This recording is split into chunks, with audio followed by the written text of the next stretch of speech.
These are chrysalis times, times in which it seems like we're all individually and collectively struggling through to something new, though to what we may not be sure.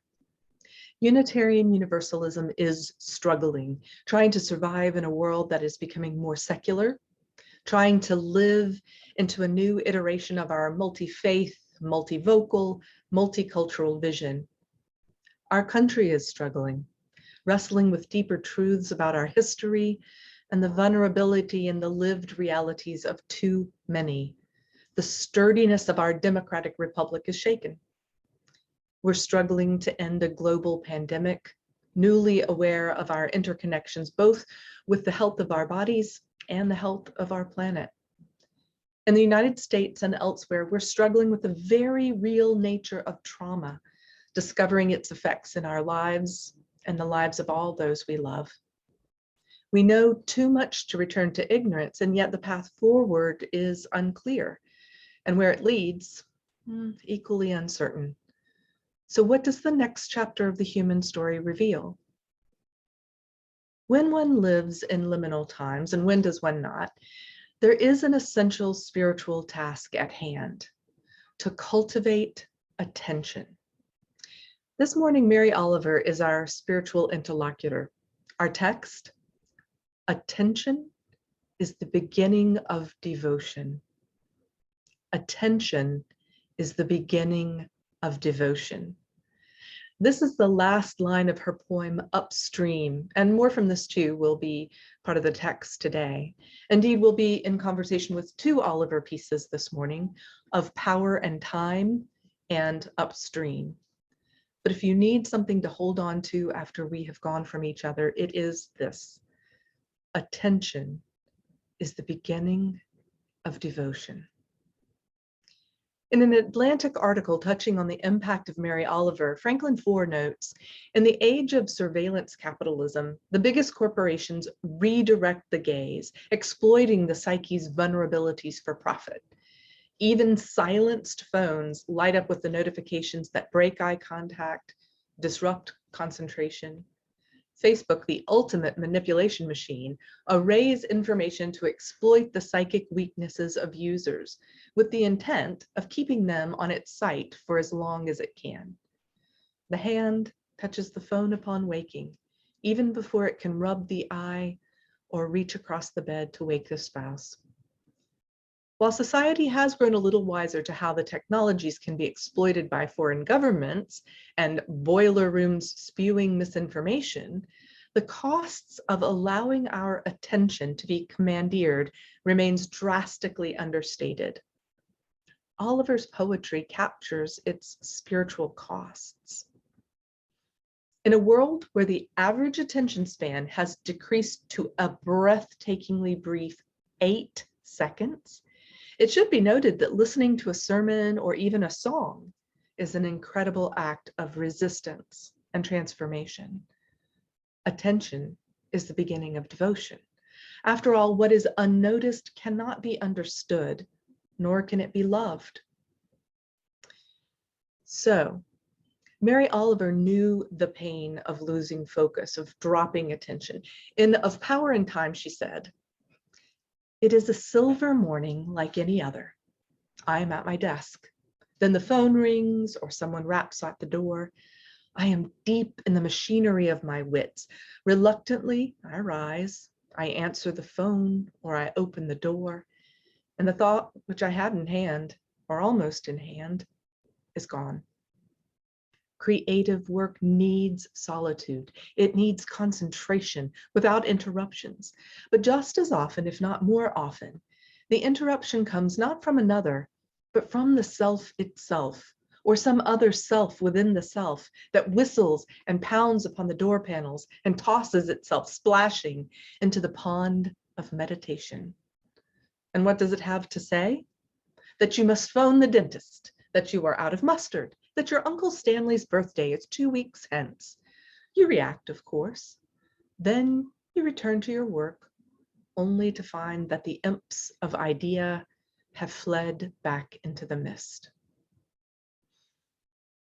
I, Audette, was very young when I first noticed that many of the writers I admired most had suffered long childhood illnesses in which their love of writing and the written word was born in the imposed idleness of being bedridden. Creativity itself is often the spawn of boredom. Any of us whose childhood was unadorned with computers knows a different kind of empty hours than what we know today.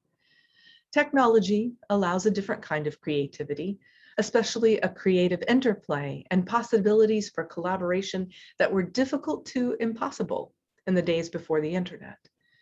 And yet, there is something in us that connects more deeply when experienced through connection to the natural world than mediated through technology. Oliver writes in Upstream, "One tree is like another tree, but not too much. One tulip is like the next tulip, but not altogether. More or less like people, a general outline, then the stunning individual strokes. Hello, Tom. Hello, Andy. Hello, Archibald Violet and Clarissa Bluebell. Hello, Lillian Willow and Noah, the oak tree I have hugged and kissed every first day of spring for the last 30 years. And in reply, its thousands of leaves tremble. What a life is ours. Doesn't anybody in the world anymore want to get up in the middle of the night and sing? In the beginning, I was so young and such a stranger to myself, I hardly existed.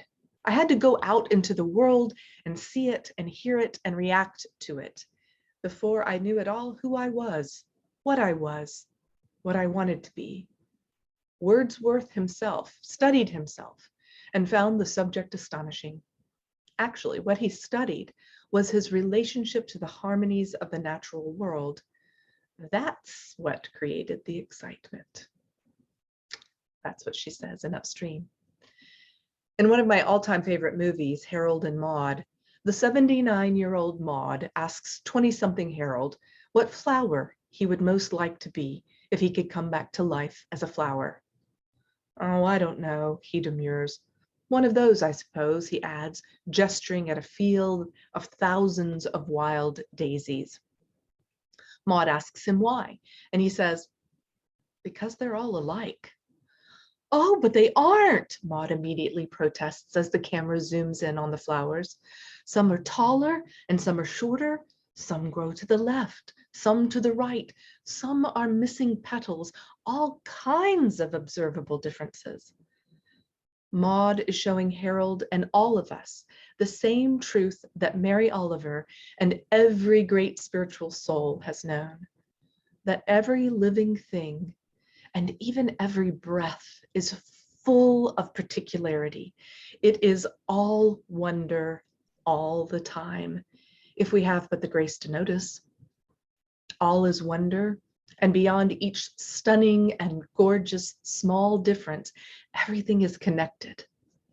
Hildegard de Bingen, consumed with passion for what she knew of God, put it like this: "Everything that is in the heavens, on earth, and under the earth is penetrated with connectedness, penetrated with relatedness. Good people, most royal greening verdancy, rooted in the sun, you shine with radiant light. God has arranged everything in the universe in consideration of everything else." Not all of us are swept up in such an overwhelming experience of God so regularly and so utterly. And yet each of us can be utterly consumed with attention. Oliver again, "To pay attention, this is our endless and proper work." The writer Brandon Stoisoy notes, "Something I do now and then is ask my kids to look around the room in our house or other familiar place and point out a few things to me that they've never noticed before. A shape in the plaster molding, a mark on the floor, a pattern on the side of a lampshade. It's interesting to watch familiar things defamiliarize and then come back into view. How might you defamiliarize yourself with the small part of the world you inhabit? How might you connect with the royal greening verdancy that surrounds you? How can you more deeply explore the endless wonders of your own mind, or discover the miracle of blood and bone, water and wildflower? If we're wondering what the next chapter will or should be, and we're hungry to write a better world rather than succumb to the dystopian visions that divide and demoralize us, in Power and Time, Oliver notes, in creative work of all kinds, those who are the world's working artists are not trying to help the world go around, but forward. Intellectual work sometimes, spiritual work certainly, artistic work always. These are forces that fall within its grasp, forces that must travel beyond the realm of the hour and the restraint of the habit. Nor can the actual work be separated from the entire life.